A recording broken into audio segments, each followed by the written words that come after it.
तो देखो प्यारे बच्चों, पिछले लेक्चर में हमने क्वेश्चन नंबर 12 तक कंप्लीट कर लिया था और आज देखेंगे कि इस पर 13 में हमें कुछ फंक्शन दिया है और इस फंक्शन को लेकर के हमें इस व्यंजक को सिद्ध करना है कि fx और fy का गुणनफल f of x plus y के बराबर आता है।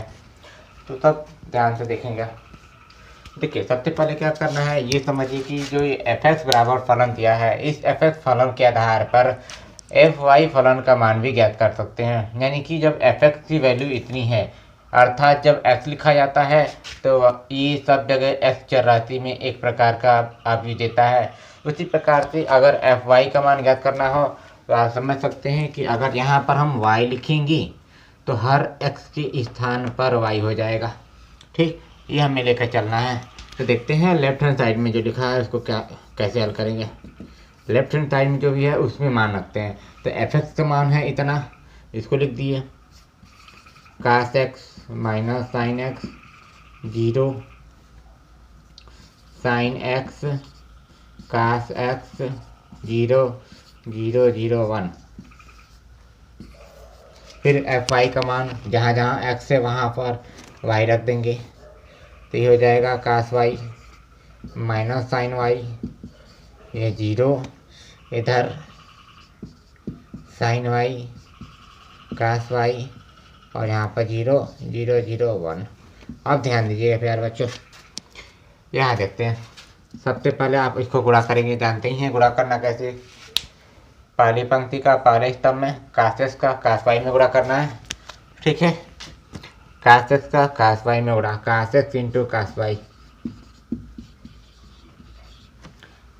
फिर प्लस करके, अब ध्यान दीजिए अगर प्लस कर दूंगा और फिर इस साइन x का साइन y में गुणा होगा तो माइनस में आएगा, तो इस माइनस को और इस प्लस को माइनस कर देंगे। समझ आया? तो साइन x का साइन y में sine x into sine y। ठीक है, समझ आ रहा है? देखिए यहाँ पर नहीं आ जाएगा, इसको नीचे में लिखता हूँ, यहाँ स्थान कम है ना। देखो यहाँ पर देखते हैं, cos x का cos y में गुणा, cos x into cos y minus sine x का साइन y में गुणा, प्लस करके लिखते हैं। तो यहाँ जो माइनस आएगा इसको गुणा करने पर उस चिन्ह से इसको माइनस बना देंगे, साइन x साइन y। इसके बाद 0 का 0 में गुणा, प्लस करके 0, इससे कोई फर्क नहीं है। अब आते हैं पहली पंक्ति का दूसरी स्तंभ में। पहली पंक्ति का दूसरे स्तंभ में यहाँ करके लिखेंगे cos x का साइन y में minus cos x into sine y, sine y का cos y में minus sine x cos y, फिर 0 का 0 में प्लस 0। ये हो गया। आप इसको ध्यान दीजिएगा कि ये माइनस कहाँ से आया, इसका इसमें गुणा माइनस होगा और हम लोग प्लस लगाते हैं तो उस प्लस का और इस माइनस का गुणा माइनस होगा। ठीक है, समझ आ गया? अब इसी का तीसरे वाले स्तंभ में गुणा, तो बहुत ही सिंपल है। cos x का 0 में 0 हो गया, साइन x का 0 में 0 हो गया और इस 1 का 1 0 का 1 में ये भी 0 हो जाएगा। ठीक है, बिल्कुल आसान। अब देखते नीचे दूसरी पंक्ति का पहले स्तंभ में, तो ध्यान से देखेंगे, साइन x का cos y में sine x into cos y, cos x का साइन y में cos x, यहाँ प्लस करके लिखेंगे ना, प्लस, ध्यान दीजिए पहली पंक्ति का पहले स्तंभ में चल रहा है, इसका इसमें गुणा अभी कर रहे हैं ना, साइन x का cos y में हो गया, cos x का साइन y में plus cos x sine y, 0 का 0 में प्लस 0, ये हो गया।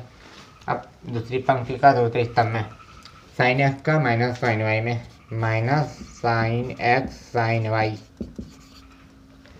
cos x का cos y में प्लस करके cos x into cos y, 0 का 0 में प्लस करके 0। यहाँ तक कोई दिक्कत नहीं है। अब इसी का तीसरे में आप जानते हैं क्या बन जाएगा, साइन x का 0 में गुणा 0, cos x का 0 में 0, 0 का 1 में 0, मतलब ये 0 प्लस 0 प्लस 0 आ जाएगा। ठीक है, समझ आया। अच्छा, अब देखते हैं तीसरी पंक्ति का पहले स्तंभ में। तो ध्यान से देखिए, इन दोनों जीरो का इन दोनों के साथ 0 और 1 का 0 में गुणा 0, मतलब यहाँ पर आ जाएगा 0 प्लस 0 प्लस 0। बिल्कुल आसान है। फिर इसी प्रकार से इसी का तीसरे में, तो इन दोनों 0 का गुणा इसमें 0 हो जाएगा और 1 का गुणा 0 में यह भी 0 हो जाएगा। ठीक। अच्छा, अब इसी का तीसरे में इन दोनों 0 का इस दोनों 0 में 0 और 1 का 1 में 1, मतलब 0 प्लस 0 प्लस 1, ये इतना आया वैल्यू।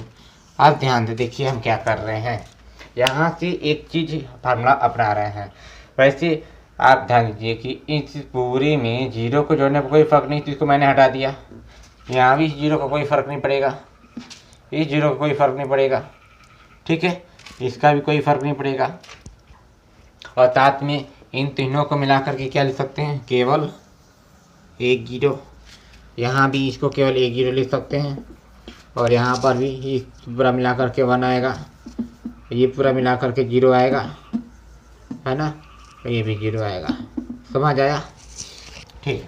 अब देखिए ये किसका फार्मूला है। अगर इसमें तो माइनस कामा ले लें तो देखिए क्या बनता है, पहले लिख देते हैं। यहाँ पर इसको ऐसे लिखते हैं, cos x cos y minus sin x sin y।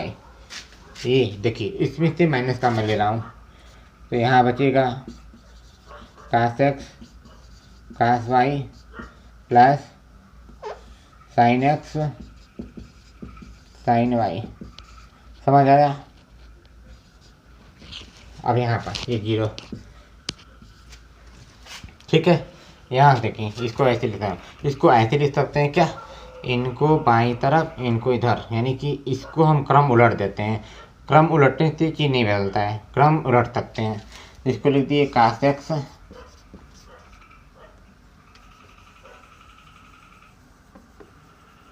ये कुछ गलत हुआ यहाँ पर sin y है ना, sin x का ध्यान दीजिए। इस वाले की वैल्यू का मतलब ये दूसरी पंक्ति पहला स्तंभ है, तो दूसरी पंक्ति पहला स्तंभ sin x cos y sin x cos y और cos x sin y cos x sin y है। ठीक है, अब देखिए इसको ऐसे लिख देते हैं, sin x cos y plus cos x sin y, इतना हो गया।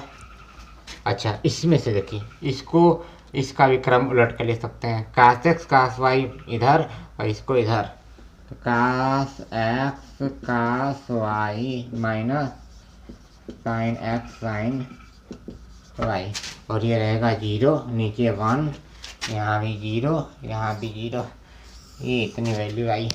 अब ध्यान दीजिए, ट्रिग्नोमेट्रिक फंक्शन के आधार पर आप पढ़ कर आए होंगे कि इस पूरे व्यंजक को व्युत्क्रम करने, यानी कि इस पूरे व्यंजक को हम एक त्रिकोणमितीय फलन के आधार पर, जो कि सूत्र है cos a प्लस b का फॉर्मूला लिखा गया है, ऐसे दिखाई दे रहा है। तो आप इसको लिख सकते हैं cos a प्लस b, यानी कि cos a cos b minus sin a sin b, इसको लिखा जा सकता है cos a प्लस b। ये cos a प्लस b का फॉर्मूला है। इसी प्रकार से यहाँ पर cos a माइनस b का फॉर्मूला है, क्योंकि आप जानते हैं cos a cos b plus sin a sin b, cos a minus b होता है। वैसे यहाँ पर जो ये फॉर्मूला है उसको उसी के आधार पर यहाँ पर भी देखिए, दिख रहे हैं sin a cos b plus cos a sin b, मतलब कि ये sin a प्लस b का फॉर्मूला है। और यहाँ पर देख रहे हैं cos a cos b minus sin a sin b, यानी कि ये किसका formula, cos a plus b का। ठीक है, तो अब देखिए इसको लिखते हैं, ये हो गया फॉर्मूला। यहाँ पर ये फॉर्मूला बना है cos a cos b minus sin a sin b, मतलब कि cos a प्लस b यानी x प्लस y। ये किसका फॉर्मूला, देखो माइनस तो रहेगा बाहर और इसको अंदर वाला लिखेंगे cos a माइनस b का, तो माइनस में cos a माइनस b ऐसे, और यहाँ पर 0। ठीक। अच्छा, इसका sin a प्लस b का है ना, इसको लिख सकते हैं sin a प्लस b, मतलब x प्लस y। और इसको क्या लिखा जा सकता है, cos a plus b, cos a plus b यानी x प्लस वाई। यहाँ पर 0 1 0 0। अब वापस आप इस फंक्शन पर ध्यान दीजिए। ये जो फंक्शन लिखा गया है, हमने बताया कि जब यहाँ x लिखा जाता है तो x चरराशि में ये एक सारणिक बनता है, अगर y लिखते हैं तो y चरराशि में एक सारणिक बनता है। उसी प्रकार से यदि ये x चरराशि में है तो उल्टा इसको fx कहते हैं, अगर y चरराशि में सारणिक है तो इसको कहेंगे fy। अब यहाँ वैसे ही आप समझ सकते हैं कि उसी x के स्थान पर यदि x प्लस वाई है, x plus y x plus y x plus y है तो उसको क्या लिखा जा सकता है। अच्छा, यहाँ पर ये प्लस वाला है, एक चीज़ यहाँ गलत आ रहा है, इसमें देखते हैं ये माइनस को उल्टा करना है।